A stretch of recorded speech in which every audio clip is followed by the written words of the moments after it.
We have now quite some experience using these 2D primitives. We have used many times line, point, ellipse and rect, but we haven't checked out yet these curve functions.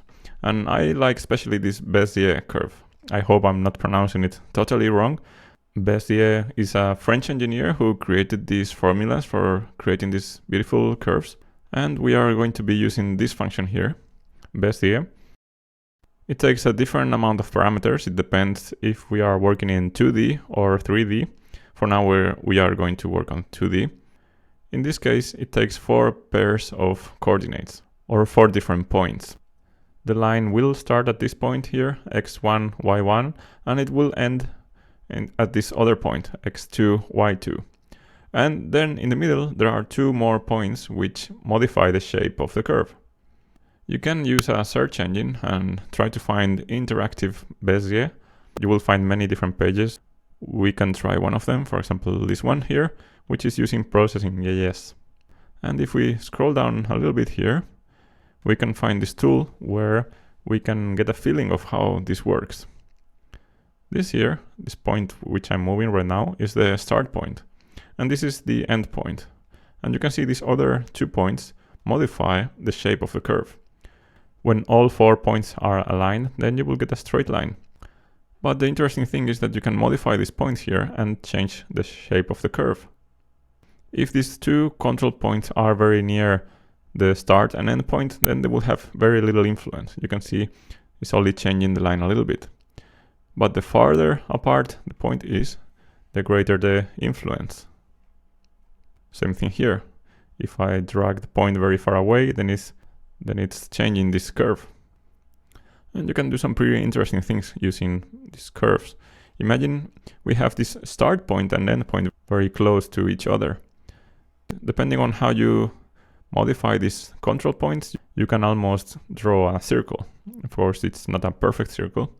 Or you can make a line that crosses itself.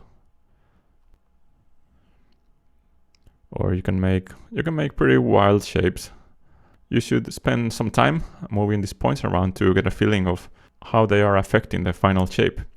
Most vector drawing programs like Freehand or CorelDRAW or Inkscape, they all usually have some kind of drawing tool which is based in these curves. So for our programs, we are going to have to define 4 different points and then we will get this shape here. Let's try it out.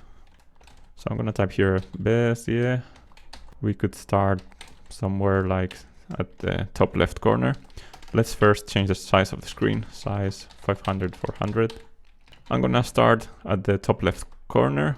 The control point is going to be at the right top corner, so width 0. Then the second control point, I'm going to locate this at width height. I'm going to show you what I'm doing on a drawing so you get a better idea. So if this is our screen, I'm going to start the line here. I'm going to end the line here. And I'm going to put the control points on the other corners. So we should get some kind of shape that goes like this. So I have the first point, top left. This is width 0, so it's this point here. Then we have width height, this point. And finally, we need one more point at 0, height,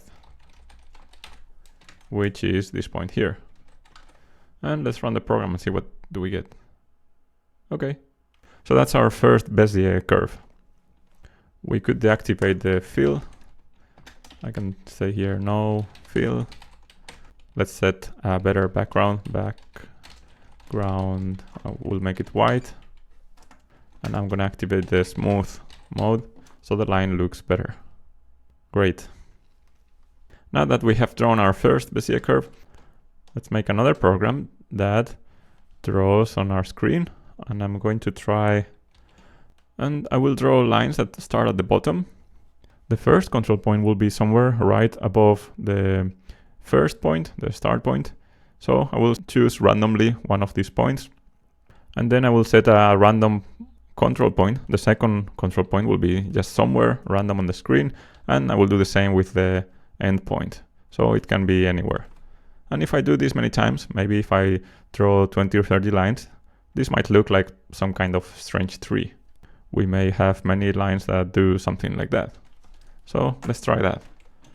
I'm going to add now here a for loop. So for int I is 0, while I is less than 30. Let's draw 30 lines, then increase I. Right now, we would be drawing the same exact line 30 times, and we don't want that. Let's change these numbers here. We said we're gonna start at the middle of the screen. So this first point is on the bottom middle. That's width divided by 2 and height.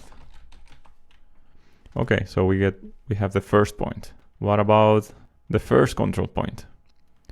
We said also the first control point will be somewhere directly above this first point. So we know that the horizontal position is going to be exactly the same. You can see here width divided by 2 in both cases. And now let's pick up here a random vertical position. So random height. So it's any position between the top and the bottom middle of the screen.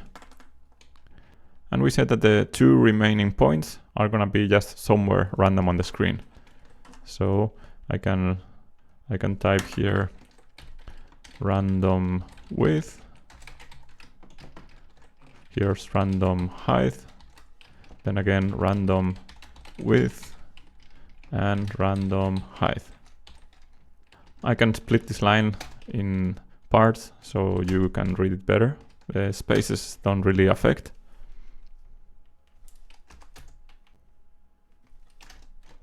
There we have our Bezier curve with these 4 points. And let's run the program and see what kind of wow, that's a wild tree. I don't know if it's exactly a tree, but it's something definitely interesting. So that's a quick introduction to the Bezier curves.